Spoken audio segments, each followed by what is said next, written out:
Abu Lulu এই খঞ্জর নিয়ে ওমর ফারুকের বুকের মধ্যে 3টা স্টেবিং করলেন। একটা মারলেন নাভির নিচে, মারার সাথে সাথে পাকস্থলী কেটে গেল। আরেকটা মারলেন পাজরে, পাজর ছিঁড়ে গেল।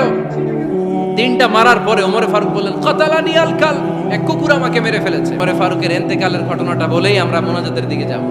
শুনবেন? শুনতে চান? উনি স্বপ্নে দেখলেন একটা লাল মোরগ ওনাকে 3টা ঠোকর মেরেছে। কয়টা? উনি জুমার নামাজে, জিলহজ মাসের শেষ সপ্তাহে জুমার নামাজে বললেন যে একটা লাল মোরগ 3টা ঠোকর মেরেছে। মুগীরা ইবনে শুবা রাদিয়াল্লাহু তাআলা আনহুর দাস আবু লুলু আল মাজুসি, এই লোকটা খঞ্জর বানাতে পারত। মুগীরা রাদিয়াল্লাহু তাআলা আনহুর দাস। মুগীরা প্রতিদিন 4 দিরহাম করে চার্জ করত, যেহেতু দাস। সে এসে বিচার দিল, আমিরুল মুমিনিন, মুগীরা আমার থেকে বেশি টাকা চায়, জুলুম করে। ওমর ফারুক বললেন তাই? তুমি কি কাজ জানো? বলে আমি খঞ্জর বানাতে জানি। বাড়ি কই? পারস্য। আরে তুমি খঞ্জর বানাতে জানলে তো 4 দিরহাম অনেক কম, সে তো আরো বেশি টাকা নেওয়া দরকার ছিল তোমার থেকে। আবু লুলুর এই কথা পছন্দ হয় নাই। সে কয় ওমর, তুমি সবারে দয়া দেখাও আর আমার ক্ষেত্রে কঠিন নিয়ম বানাইলা, দাঁড়াও এই নিয়ম তোমারে আমি দেখাবো। এই রাগে সে বাড়িতে যে একটা খঞ্জর বানালো। কি বানালো? খঞ্জর চিনেন? ছোট্ট ছুরি। কিছুদিন আগে ওমানের সুলতান কাবুস ইন্তেকাল করেছে, জানেন আপনারা? ওনার এই কোমরের মধ্যে খঞ্জর থাকতো, ছবিতে দেখছেন? আরব শায়েখ যারা সুলতান আমির, কোমরে কি থাকে? ছোরা থাকে, খঞ্জর।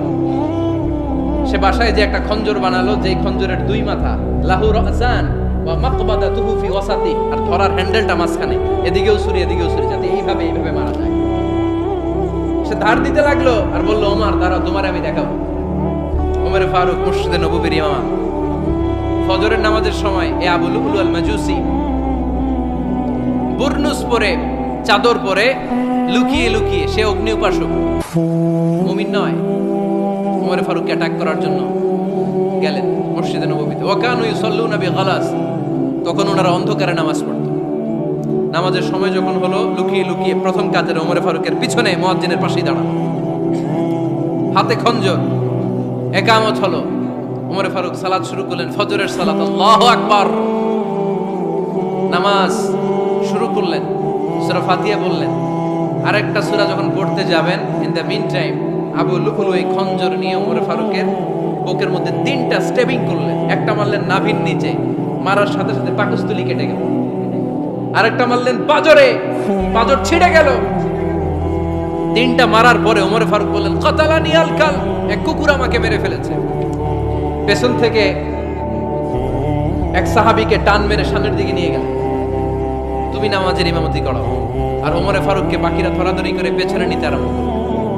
আর এই আত্মাই আক্রমণ যে করেছে, সে কাতারের মাঝখান দিয়ে যেতে আরম্ভ করলো আর 2 দিকে ছুরি মারতে আরম্ভ করলো। 13 জন সাহাবীর গায়ে ছুরি মেরেছে, 7 জন সাহাবা স্পট ডেথ, জায়গায় মৃত্যু। এই ভয়ঙ্কর অবস্থা দেখে এক সাহাবী বুরনুস, এক ধরনের জুব্বা আছে মাথাওয়ালা, অনেকে জ্যাকেট পরছেন না এরকম মাথাওয়ালা, লম্বা জুব্বা আছে, আর উপরে শীতে পড়ে মাথাওয়ালা। এই মাথাওয়ালা জুব্বা বের করে এক সাহাবী জালের মতো তার দিকে উড়ায় মারল। ওই বুরনুসের মধ্যে পেঁচিয়ে আবু লুলু মাটিতে পড়ে গেল আর সুইসাইড করে ফেলল, নিজের বুকে নিজে মেরে আত্মহত্যা। যেই সাহাবীকে ইমামতির জন্য দাঁড় করালেন, উনি ছোট্ট সূরা দিয়ে, প্রথম রাকাতে সূরা আল কাউসার, দ্বিতীয় রাকাতে সূরাতুল ইখলাস দিয়ে নামাজ শেষ। ওমর ফারুক বেহুশ। ওমর ফারুক কি? হ্যাঁ, সবাই কান্নাকাটি করতেছে, সবাই দেখতে গেলেন, এখন হুঁশ ফিরে না। মুখের মধ্যে, মুখ খুলে রাষ্ট্রের চিকিৎসক মুখের মধ্যে দুধ দিলেন, ওই নাভি দিয়ে দুধ বের হয়ে যায়, পাকস্থলী কেটে ওখান দিয়ে দুধ বের হয়ে যাচ্ছে। তারা বলল ওনারে বাঁচানো সম্ভব না, দেখেন হুঁশ ফিরে কিনা। হুঁশ ফিরলে ওনার পরে কে আমির হবে, উনি যেন প্যানেল ঠিক করে দিয়ে যায়। সবাই তাকিয়েছে ওমর ফারুকের চোখের দিকে। আল্লাহর মেহেরবানিতে ঘন্টা খানিক পরে উনি চোখ খুললেন। চোখ খোলার পরেই বলেন নাই ও মা আমি মরে যাই। চোখ খোলার পরে উনি বলেন নাই কে মারলো আমারে।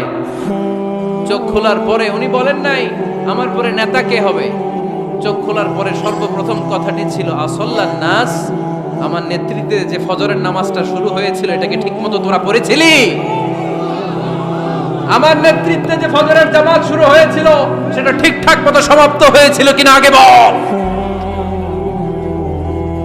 আসল্লান নাস, নামাজটা হয়েছে কিনা বল। সুবহানাল্লাহ, কইতে পারলেন না? This is Omar, hour super hero.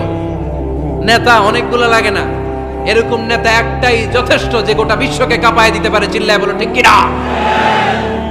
আমরা চাই আমাদের ছেলেগুলো ওমরে ফারুকের মতো বড় হোক। আমরা চাই আমাদের ছেলে মেয়েগুলো খাব্বাব, খুবাইব, সাইয়েদনা আলী, উসমান, আবু বকর রাদিয়াল্লাহু তাআলা আনহুর অনুসরণে বড় হোক। ঠিক কিনা? আমরা একটা ওমর চাই যিনি আমাদেরকে সালাতের শিক্ষা দিয়ে গিয়েছেন, ইন্তেকালের আগে বলেছেন সাল্লান নাস। এজন্য আমরা যেন নামাজ কখনো নষ্ট না করি। আল্লাহর জমিনে দিন বাস্তবায়ন আসাদ্দুহুম ফি আমরিল্লাহি ওমর রাদিয়াল্লাহু তাআলা আনহুর মতো এত কঠোর কেউ ছিলেন না। তাই দিন বাস্তবায়নে আমরা যেন কাউরে ছাড় না দেই। সবার আগে আল্লাহর দিন, সবার আগে আল্লাহর কোরআন, সবার আগে আমার ইসলাম। ঠিক কিনা?